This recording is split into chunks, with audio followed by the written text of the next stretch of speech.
e lamdal dimmal he kadi arandi enen fulbe to jettodde hewbe ne majji hen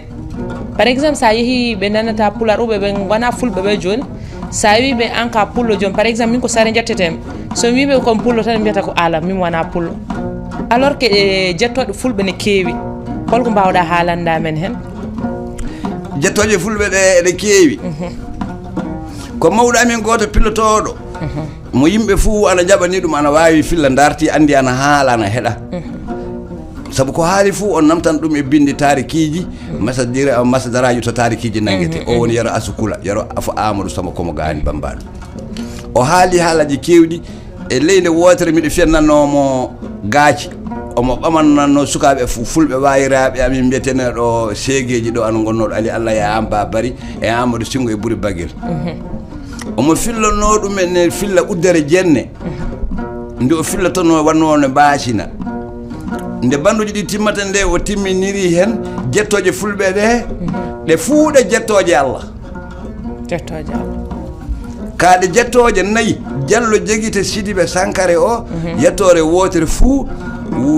beydi ki fa yotti karfe e jettoje temedere e sappo e jeenay.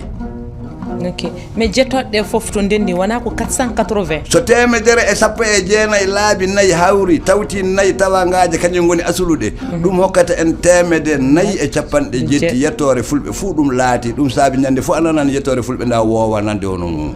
temene e capande jetti o jettati ok e kalen dum e France 480 et 480 et sont tous les bases sont les quatre no jallo jegite Sidibé Sankare son famille jon ko jettoje nayi de woni base woni gardiide taw ko heddi ko foko hen yalti jaldi mudum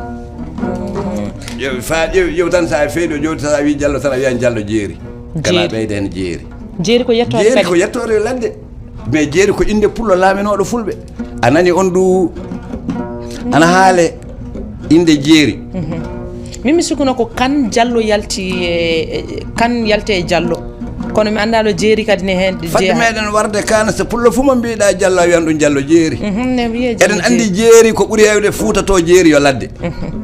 eden andi nde jeeri israina kanyum wonno laaminodo fulbe wakkati mo fira awno yalti ninno fulbe so wadi dum e embargo misira so teti dum en laamu kanyum laamino misira